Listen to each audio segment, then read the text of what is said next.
Correction de l'exercice tagué PEB 123.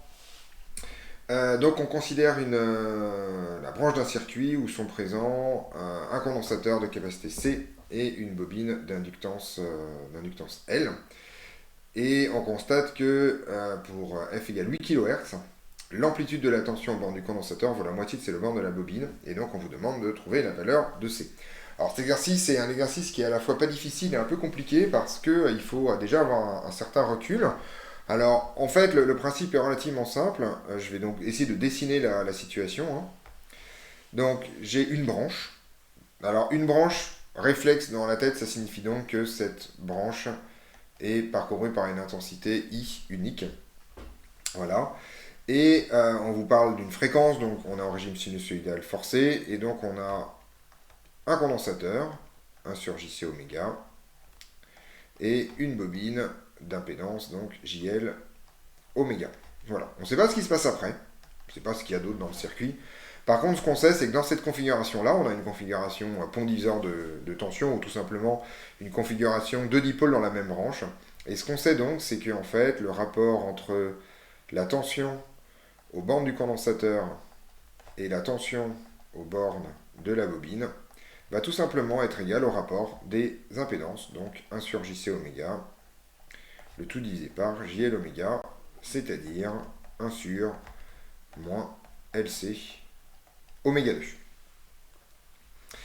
Et alors on peut le mettre sous forme avec la fréquence, c'est ça qui va, enfin pas forcément, c'est pas obligatoire.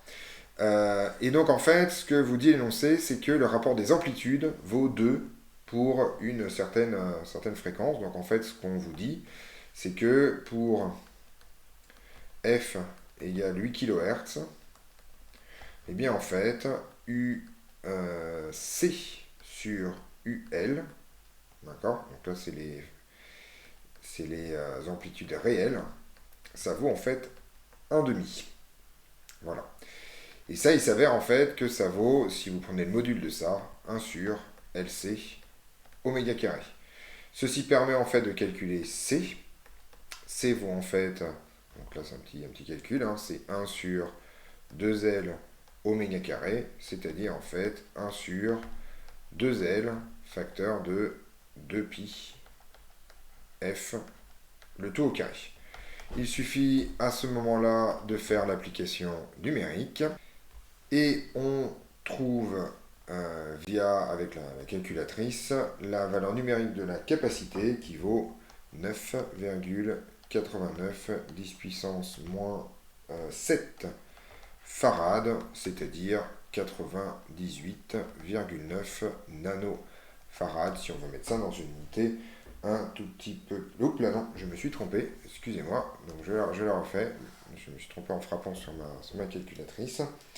En fait, j'ai pas mis le carré au bon endroit. Voilà. Donc je la refais. Et donc on trouve, pardon, je reprends ça. Donc là maintenant c'est bon. J'avais fait de vérifier avant, mais c'est pas grave. On trouve donc 1,98 10 puissance moins 8 farad, c'est-à-dire 19,8 nanofarad en utilisant une unité adaptée. Je pense pas m'être trompé ici, je vais vérifier quand même, histoire de dire que. Donc 2 fois 0.01 fois 2 pi f, le tout au carré avec f qui vaut 8000. Voilà, on trouve ça tranquillement. Donc désolé pour cette petite erreur voilà, qui est rattrapée.